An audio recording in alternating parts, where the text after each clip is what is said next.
प्रिय विद्यार्थियों, नमस्कार। मैं अनिल जैन जयपुर से एक बार पुनः आपके मध्य में। प्रिय विद्यार्थियों, आज हम रचना के आधार पर वाक्य भेद इस प्रकरण को आधार बनाकर कुछ विकल्पात्मक प्रश्नों की चर्चा करेंगे। आप सभी इस वीडियो को प्रारंभ से अंत तक ध्यानपूर्वक सुनिए और अपनी तैयारी को सुदृढ़ बनाइए। प्रिय विद्यार्थियों, हम विकल्पात्मक प्रश्नों की चर्चा करें उसके पहले रचना के आधार पर वाक्य भेद प्रकरण के संबंध में सामान्य जानकारी प्राप्त कर लेते हैं। सर्वप्रथम, वाक्य किसे कहते हैं? सार्थक शब्दों का ऐसा समूह जो अपना एक व्यवस्थित अर्थ प्रकट करे, एक व्यवस्थित अर्थ दे, उसे वाक्य कहते हैं। रिपीट करता हूँ, सार्थक शब्दों का एक ऐसा समूह जो अपना एक व्यवस्थित अर्थ प्रकट करे, एक व्यवस्थित अर्थ की ओर संकेत करे, उसे वाक्य कहते हैं। वाक्य के रचना के आधार पर वाक्य के 3 भेद माने गए हैं। सरल वाक्य, सरल को साधारण और सामान्य वाक्य भी कहते हैं। संयुक्त वाक्य, मिश्र वाक्य। सरल वाक्य में एक उद्देश्य और एक विधेय। ऐसा कह सकते हैं कि कर्ता यह उद्देश्य है तो कर्म और क्रिया यह वाक्य के विधेय हैं। संयुक्त वाक्य विभिन्न प्रकार के समुच्चय बोधक अव्यय से जुड़ा होता है और किंतु, परंतु, लेकिन, तथा, अथवा, या इत्यादि। ओके। मिश्र वाक्य एक प्रधान उपवाक्य जिसमें हो और एक या एक से अधिक आश्रित उपवाक्य हों, उसे मिश्र वाक्य कहते हैं। तो 3 प्रकार के आश्रित उपवाक्य माने गए हैं। संज्ञा उपवाक्य, जिसकी पहचान है कि मोहन ने की संयोजक पद से जुड़ा होगा। मोहन ने कहा कि वह विद्यालय नहीं जाएगा। ओके, याद रहेगा सभी को। इसी तरह से दूसरा आश्रित उपवाक्य विशेषण उपवाक्य। इसकी पहचान क्या है? जो प्लस इसमें और सभी कारक चिन्ह लग जाएंगे तो जो पुस्तक तुम पढ़ रहे हो वह मैंने पहले ही पढ़ ली है। तो जो पुस्तक तुम पढ़ रहे हो यह विशेषण उपवाक्य है, याद रहेगा। इसी तरह से क्रिया विशेषण उपवाक्य, इसी तरह से क्रिया विशेषण उपवाक्य, ये 4 प्रकार के कालवाचक जब तब से जुड़े हुए, स्थानवाचक जहाँ तहाँ से जुड़े हुए, रीतिवाचक जैसे वैसे से जुड़े हुए और परिमाणवाचक जितना उतना से जुड़े हुए।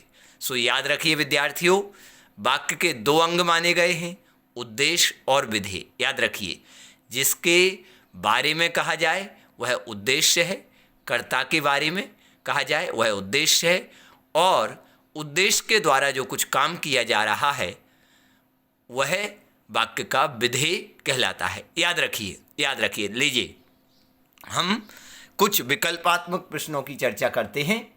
रचना के आधार पर वाक्य के कितने भेद हैं? 4, 3, 8, 2। तो निश्चित रूप से रचना के आधार पर 3 भेद हैं और अर्थ के आधार पर 8 हैं, जो लास्ट ईयर आपने पढ़े थे। ओके, सेकंड क्वेश्चन की ओर बढ़ते हैं।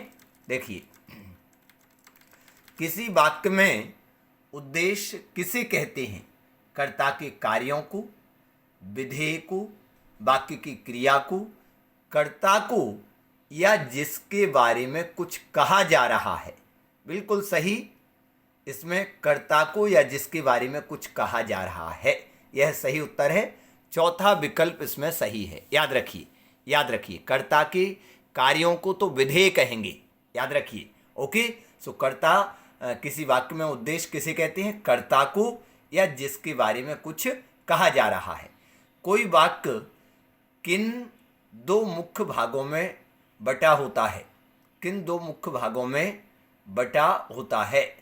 देखिए, उद्देश्य और विधेय में, विधेय और कर्म में, उद्देश्य और क्रिया में, कर्ता और कर्म में। तो उद्देश्य और विधेय में बटा होता है। याद रखिए, याद रहेगा। किसी वाक्य में विधेय वाक्य का कौन सा भाग कहलाता है? क्वेश्चन 4, किसी वाक्य में विधेय वाक्य का कौन सा भाग कहलाता है? कर्ता के कार्यों को, वाक्य की क्रिया को, कर्ता या उद्देश्य के बारे में जो कुछ कहा जाता है, कर्ता को या जिसके बारे में कुछ कहा जा रहा है, क्या होगा? कर्ता को या जिसके बारे में कुछ कहा जा रहा है। विद्यार्थियों, कौन सा सही है? कर्ता के कार्यों को, याद रखना। कर्ता वाक्य में विधेय वाक्य का कौन सा भाग कहलाएगा? कर्ता के कार्यों को, कर्ता के कार्यों की जहाँ चर्चा है वह उसका विधेय भाग कहलाएगा। रचना के आधार पर वाक्य भेद में आश्रित उपवाक्य कितने भेद होते हैं? 4, 3, 8, 2। तो 3 अभी अभी ऊपर संकेत किए थे। संज्ञा उपवाक्य, विशेषण उपवाक्य, क्रिया विशेषण उपवाक्य। क्रिया विशेषण के 4 भेद: कालवाचक, स्थानवाचक, रीतिवाचक, परिमाणवाचक। याद रखिए उपवाक्य 2 प्रकार का, याद रखिए एक चीज़ और यहाँ पर अपने माइंड में रख लीजिए। उपवाक्य 2 प्रकार के, एक प्रधान उपवाक्य और एक आश्रित उपवाक्य। उसमें आश्रित उपवाक्य 3 प्रकार के। छठा क्वेश्चन, वह पढ़ते ही खेलने चला गया। वाक्य में विधेय की पहचान कीजिए। विधेय की पहचान, वह पढ़ते ही खेलने चला गया। विधेय की पहचान, पढ़ते ही खेलने चला गया, वह खेलने चला गया, पढ़ते ही। क्या होगा यहाँ पर? पढ़ते ही खेलने चला गया, वह तो उद्देश्य हो गया, और पढ़ते ही खेलने चला गया यह विधेय के अंतर्गत आएगा। आगे, मेरी सहेली गीता बीमार है। वाक्य में उद्देश्य है मेरी सहेली, मेरी सहेली, मेरी सहेली गीता, सहेली गीता। तो इसमें उद्देश्य मेरी सहेली गीता। आप सोच रहे होंगे केवल गीता, नहीं, ये मेरी सहेली जो भी है यह गीता का ही पूरक पद है, इसलिए किस में आएगा? उद्देश्य के। मेरी सहेली गीता यह किसके अंतर्गत आएगा? उद्देश्य के अंतर्गत। ओके, याद रखिए विद्यार्थियों, याद रखिए। निम्नलिखित, ओके आगे, निम्नलिखित प्रश्नों में रचना के आधार पर वाक्य की पहचान करना है। ओके, देखिए निम्नलिखित वाक्यों में से संयुक्त वाक्य की पहचान कीजिए। संयुक्त वाक्य की, सूरज निकला और चिड़िया चहकने लगी। सूरज निकला और चिड़ियाँ चहकने लगीं। सुरेश थैला उठाकर बाजार चला गया। जैसे ही तुम बाहर गए कि वह सो गया। बारिश होते ही मोर नाचता है। इसमें संयुक्त वाक्य की देखिए, बारिश होते ही मोर नाचता है, सरल वाक्य है। जैसे ही तुम बाहर गए कि वह सो गया, यह मिश्र वाक्य है। सुरेश थैला उठाकर बाजार चला गया, यह सरल वाक्य है। तो संयुक्त क्या बचा? पहला विकल्प, सूरज निकला और चिड़िया चहकने लगी। चिड़िया, यहाँ पर चंद्र बिंदु आएगा। ओके, अनुनासिक का प्रयोग याद रखिए, यहाँ नहीं लगा है। सूरज निकला और चिड़ियाँ चहकने लगी, तो यह संयुक्त का है। और संयुक्त की पहचान और समुच्चय बोधक अव्यय आ गया यहाँ पर, सबसे बड़ी पहचान। ओके, सेकंड वाक्य, सेकंड क्वेश्चन। इसमें सेकंड क्वेश्चन, निम्नलिखित वाक्यों में कौन सा वाक्य मिश्रित वाक्य है? वह पढ़ते ही खेलने चला गया, वह पढ़ते ही खेलने चला गया, सरल वाक्य है ये तो। उसने पढ़ाई की और खेलने चला गया और आ गया, यह संयुक्त वाक्य का उदाहरण है। यह संयुक्त का है और आने के कारण। जैसे ही उसने पढ़ाई की वैसे ही खेलने चला गया, यह सही है।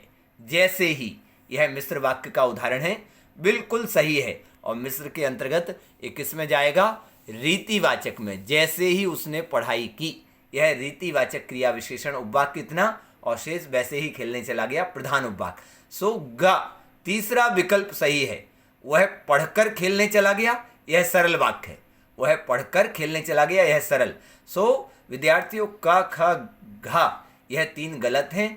ग विकल्प सही है यहाँ पर, याद रखिए, ग विकल्प, तीसरा विकल्प सही है। ओके, निम्न वाक्यों में सरल वाक्य की पहचान कीजिए। निम्न वाक्यों में सरल वाक्य की पहचान कीजिए। वह पढ़ा और सोने चला गया, वह पढ़ा और सोने चला गया, यह संयुक्त वाक्य है। वह बाजार जा रहा है, यह सरल वाक्य है। ओके, ओके, वह बाजार जा रहा है, यही उत्तर सही है। उसने कहा कि वह आज क्रिकेट खेलेगा, यह मिश्र वाक्य है, याद रखिए। वह बीमार है इसलिए आज स्कूल नहीं जाएगा, यह संयुक्त वाक्य है। तो विद्यार्थियों, क यह संयुक्त है, ग यह मिश्र वाक्य है, घा यह संयुक्त वाक्य है। तो क्या बचा खा नंबर का, वह बाजार जा रहा है, यह सरल वाक्य का उदाहरण है। तो अपना उत्तर वह बाजार जा रहा है यह हो गया। आगे चलते हैं। मैंने देखा कि पेड़ पर बंदर बैठा है। वाक्य में संज्ञा उपवाक्य की पहचान कीजिए। संज्ञा उपवाक्य की पहचान। मैंने देखा कि पेड़ पर बंदर बैठा है। मैंने देखा, पेड़ पर बंदर बैठा है, बंदर बैठा है पेड़ पर। तो यहाँ पर मैंने देखा, यह तो प्रधान उपवाक्य हो गया। हमें पहचान करनी है संज्ञा उपवाक्य की। ओके, की संयोजक के बाद में मिलेगा। तो पेड़ पर बंदर बैठा है, यह आपका सही उत्तर होगा। पेड़ पर बंदर बैठा है, यह बिल्कुल 100% आपका सही उत्तर है। ओके, मैंने देखा, यह तो किस में चला जाएगा, प्रधान उपवाक्य में, और संज्ञा उपवाक्य में पेड़ पर बंदर बैठा है। रचना के आधार पर सरल वाक्य की पहचान कीजिए। सरल वाक्य की, कल हम विद्यालय के उत्सव में जाएंगे। कल विद्यालय में उत्सव है और हम जाएंगे। कल विद्यालय में उत्सव है, हम वहाँ जाएंगे। कल हम विद्यालय जाएंगे और उत्सव देखेंगे। देखिए अंतिम तीनों वाक्य ख ग घा, यह देखिए ख नंबर का यह संयुक्त में चला गया। ओके, यह संयुक्त में चला गया। कल विद्यालय में उत्सव है, हम वहाँ जाएंगे, यहाँ पर कॉमा लग जाने के कारण यह भी एक प्रकार से सरल वाक्य की कोटि में नहीं जाएगा। कल हम विद्यालय जाएंगे और उत्सव देखेंगे, यह भी संयुक्त में चला गया। तो सरल क्या बचा, कल हम विद्यालय के उत्सव में जाएंगे। कल हम विद्यालय के उत्सव में जाएंगे, याद रखिए। आगे आगे छठा प्रश्न। जैसे ही हम स्टेशन पहुंचे वैसे ही गाड़ी छूट गई। रचना के आधार पर वाक्य भेद। जैसे ही मिश्रित वाक्य है, मिश्र वाक्य का उदाहरण है। ओके, जैसे ही हम स्टेशन पहुंचे, यह रीतिवाचक क्रिया विशेषण उपवाक्य है। वैसे ही गाड़ी छूट गई, यह प्रधान उपवाक्य है। तो ये क्रिया विशेषण उपवाक्य ओके, प्रधान और आश्रित ये मिश्र के अंतर्गत हैं, इसलिए मिश्र वाक्य के अंतर्गत आएगा। निम्नलिखित वाक्यों में मिश्र वाक्य की पहचान कीजिए। मिश्र वाक्य की पहचान कीजिए। हमारे घर से बाहर निकलते ही वर्षा होने लगी। सरल वाक्य है ये, तो मिश्र नहीं है। जैसे ही हम घर से बाहर निकले वर्षा होने लगी, ये सही है, यह मिश्र वाक्य का उदाहरण है। हम घर से बाहर निकले और वर्षा होने लगी, यह संयुक्त है। हमारे घर से निकलते ही वर्षा होने लगी, यह सरल है, इसलिए हमारा सही विकल्प क्या हुआ, मिश्र वाक्य का उदाहरण खा। क्वेश्चन 7 का सही विकल्प सेकंड विकल्प। जैसे ही हम घर से बाहर निकले वर्षा होने लगी, याद रहेगा। निम्नलिखित वाक्यों में निर्देशों के अनुसार वाक्य परिवर्तन कीजिए। निम्नलिखित वाक्यों में निर्देशों के अनुसार, जैसा निर्देश है। ओके, घड़ी नीचे गिरी और टूट गई। वाक्य को मिश्रित वाक्य में परिवर्तित कीजिए। घड़ी नीचे गिर गई, टूट गई, नहीं है मिश्रित, यह सरल है। घड़ी जैसे ही नीचे गिरी कि वह टूट गई, बिल्कुल सही। घड़ी जैसे ही नीचे गिरी कि वह टूट गई। घड़ी जैसे ही नीचे गिरी कि वह टूट गई, यह मिश्र वाक्य का परिवर्तन बिल्कुल सही है। घड़ी नीचे गिरी तथा टूट गई, यह संयुक्त है। घड़ी गिरने से टूट गई, यह सरल है। सो विद्यार्थियों, सही क्या हुआ, दूसरा विकल्प। क्वेश्चन नंबर 1, मुख्य क्वेश्चन तीसरा, उसका पहला क्वेश्चन। तो घड़ी जैसे ही नीचे गिरी कि वह टूट गई, याद रहेगा सबको। सेकंड क्वेश्चन, बसंत ऋतु में कोयल कूकने लगती है। वाक्य को संयुक्त वाक्य में परिवर्तित कीजिए। संयुक्त, बसंत ऋतु आते ही कोयल कूकने लगती है, सरल वाक्य है। बसंत ऋतु आई तथा कोयल कूकने लगी, संयुक्त वाक्य, बिल्कुल सही उत्तर है। जैसे ही बसंत ऋतु आई कोयल कूकने लगी, यह नहीं है, यह मिश्र में चला जाएगा। इनमें से कोई नहीं, ये भी गलत है। तो सही उत्तर क्या है? बसंत ऋतु आई तथा कोयल कूकने लगी। आगे क्वेश्चन 3, सांझ हुई और पक्षी घोंसलों में लौटने लगे। वाक्य को सरल वाक्य में परिवर्तित कीजिए। सरल वाक्य में, सांझ होते ही पक्षी घोंसलों में लौटने लगे। ज्यों ही सांझ हुई पक्षी घोंसलों में लौटने लगे, यह मिस्र में चला गया। जैसे ही सांझ हुई पक्षी घोंसलों में, जैसे ही सांझ हुई पक्षी घोंसलों में लौटने लगी, यह भी मिस्र में। इनमें से कोई नहीं। तीनों ख ग घा, इनमें से कोई उत्तर नहीं है। का पहला विकल्प सही है। सांझ होते ही पक्षी घोंसलों में लौटने लगे, याद रखिए, पहला विकल्प सही है तीसरे में। ओके, तीसरे प्रश्न में। आगे, उसे गृह कार्य समाप्त करना था इसलिए देर रात तक जागता रहा। वाक्य को सरल वाक्य में परिवर्तित कीजिए। सरल वाक्य में, उसे गृह कार्य समाप्त करना था तथा वह देर रात तक जागता रहा, संयुक्त का हो गया। उसे गृह कार्य समाप्त करना था परंतु वह देर रात तक जागता रहा, यह तो वाक्य बन ही नहीं रहा है, लेकिन परंतु लगा है तो निश्चित रूप से संयुक्त की पहचान का है। उसे गृह कार्य समाप्त करना था अतः वह देर रात तक जागता रहा। तो अतः, परंतु, तथा, ये तो समुच्चय बोधक अव्यय हैं, तो संयुक्त की पहचान है। तो पहला, दूसरा, तीसरा विकल्प तो गलत ही हो गया। तो अब बचा हमारे पास चौथा विकल्प, वह गृह कार्य समाप्त करने के लिए देर रात तक जागता रहा, यह सही है विकल्प। चौथा विकल्प क्वेश्चन नंबर 4 में चौथा विकल्प घ नंबर का विकल्प सही है। वह अपने मित्र से मिलकर घर वापस आ गया। वाक्य को संयुक्त वाक्य में बदलिए। जैसे ही वह अपने मित्र से मिला घर वापस आ गया, मिश्र वाक्य का है तो गलत है यह विकल्प। वह अपने मित्र से मिला फिर घर वापस आ गया, यह भी सही नहीं है, यह भी सही नहीं है। वह अपने मित्र से मिलकर घर वापस आ गया, अपने मित्र से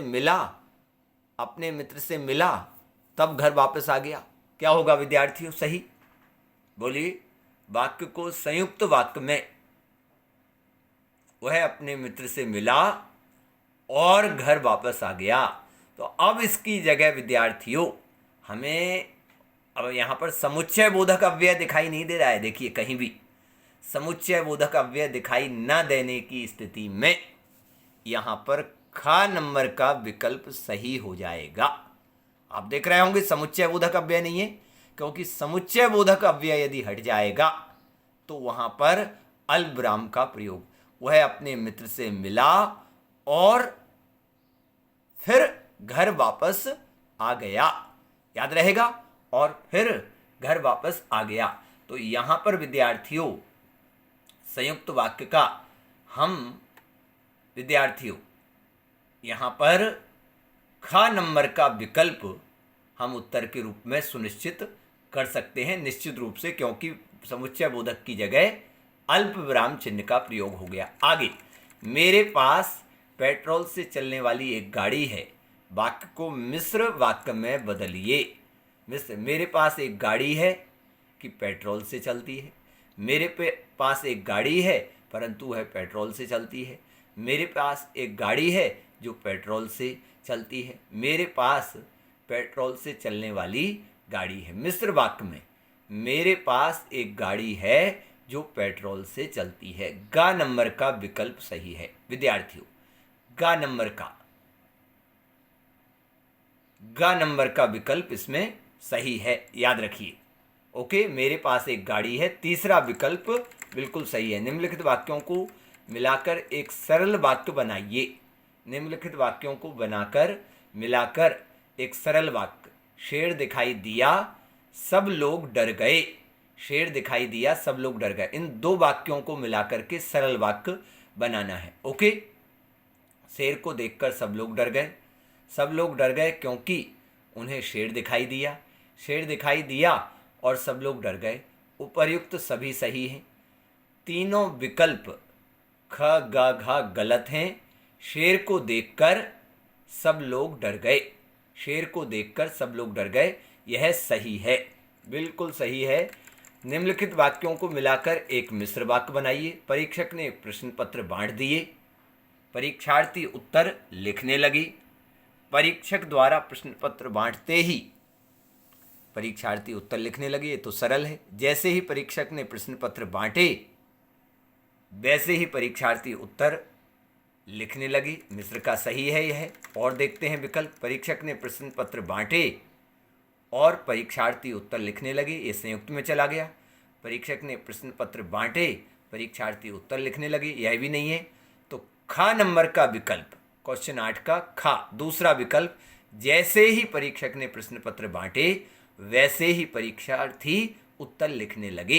रीतिवाचक क्रिया विशेषण उपवाक्य, जैसे ही परीक्षक ने प्रश्न पत्र बांटे और वैसे ही परीक्षार्थी उत्तर लिखने लगे, प्रधान उपवाक्य। याद रखिए विद्यार्थियों, जब वह बोलता है तब सभी प्रभावित होते हैं। जब वह बोलता है, आश्रित उपवाक्य का भेद बताइए। आश्रित उपवाक्य का भेद, जब वह बोलता है तब सभी प्रभावित होते हैं। संज्ञा उपवाक्य है, नहीं। क्रिया विशेषण उपवाक्य है, बिल्कुल सही है। क्रिया विशेषण के 4 भेद, उसमें एक कालवाचक, और कालवाचक की पहचान आपको बताई है जब तब, तो 100% दूसरा विकल्प इसमें सही है। विशेषण उपवाक्य गलत है, उसकी पहचान जो है। संज्ञा उपवाक्य की पहचान की संयोजक पद है, इनमें से कोई नहीं। ये तो ग, घ और का गलत हैं। दूसरा विकल्प क्रिया विशेषण उपवाक्य सही है। कौन सा विकल्प? दूसरा विकल्प विद्यार्थियों। तो इस तरह से हमने रचना के आधार पर वाक्य भेद, इस प्रकरण के आधार से लगभग 21 क्वेश्चंस की चर्चा की। 21 विकल्पात्मक प्रश्नों की आप ध्यानपूर्वक इन्हें सुनेंगे, समझेंगे, जानेंगे, आपको अच्छी प्रैक्टिस मिल जाएगी। विद्यार्थियों, आपको 95 पेज का विशेष नोट्स दे दिया गया है, उसमें ये सारे प्रश्न हैं। आप सभी उसकी छायाप्रति करवा लेवें और अच्छे से तैयारी करें, उसे पढ़ें, समझें, कोई डाउट है तो पूछें। ओके, नमस्कार विद्यार्थियों, मेहनत करते रहिए, मेहनत से ही अच्छा परिणाम मिलेगा, अच्छी सफलता मिलेगी। एक बार पुनः नमस्कार, फिर मिलेंगे अगले वीडियो में।